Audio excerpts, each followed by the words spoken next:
Nous voilà encore ici réunis au Bois Sacré, lieu de rencontre et d'échange de l'association des étudiants ressortissants de la Casamance et qui œuvrent pour son développement. Aujourd'hui, l'objet de cette rencontre, c'est que nous sommes au 3e jour de la visite du président de la République, M. Macky Sall, en Casamance. Et comme toujours, nous sentons être écartés de la donne. Et c'est pourquoi aujourd'hui nous sommes ici pour dire que les gouvernants sénégalais et leurs valets casamancés réussissent toujours à faire passer aux yeux du monde entier leur dévouement, leur engagement et leur volonté politique de mettre la Casamance sur les voies sûres du développement, alors qu'en réalité il n'en est rien.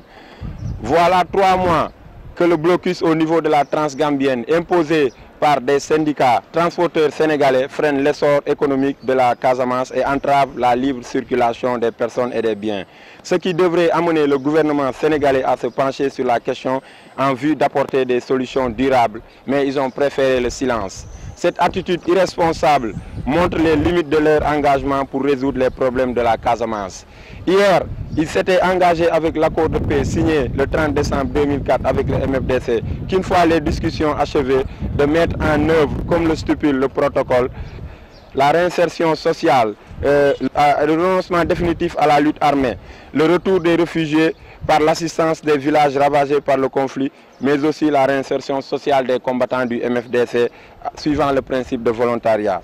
D'ailleurs, pour le cas de la réinsertion sociale, rappelons que c'est sur ce chemin de renoncement au conflit et sur ce chemin de paix que se sont engagés un nombre important de combattants du MFDC devenus des oubliés comme le groupe de Moussa Mané admis au coude comme vigile pour un salaire d'une maigre somme de 53 500. Aujourd'hui, 10 ans dans cette situation, sans respecter, ils espèrent obtenir l'embauche et une vie meilleure comme promise par l'État du Sénégal. Sur ce, l'Association des étudiants pour le développement de la Casamance, AEDC, plus connue sous le nom de Kekendo, se demande: qu'en est-il de la paix pour l'État du Sénégal? Est-ce des paroles en l'air, des projets, des programmes et des engagements sans suivi, ou bien des actes concrets posés et réalisés dans le sens de donner à tous les citoyens que nous sommes l'espoir et l'assurance de lendemain meilleur?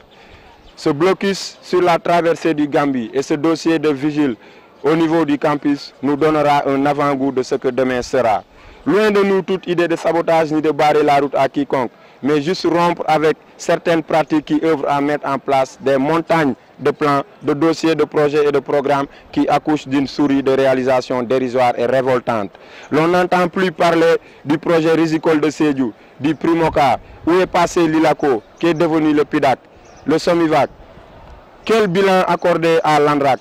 Autant d'engagements saisis par l'État du Sénégal et manqués qui rendent aujourd'hui notre appréciation sceptique par rapport à certains grands projets tant politisés sur la scène internationale concernant le développement de la Casamance.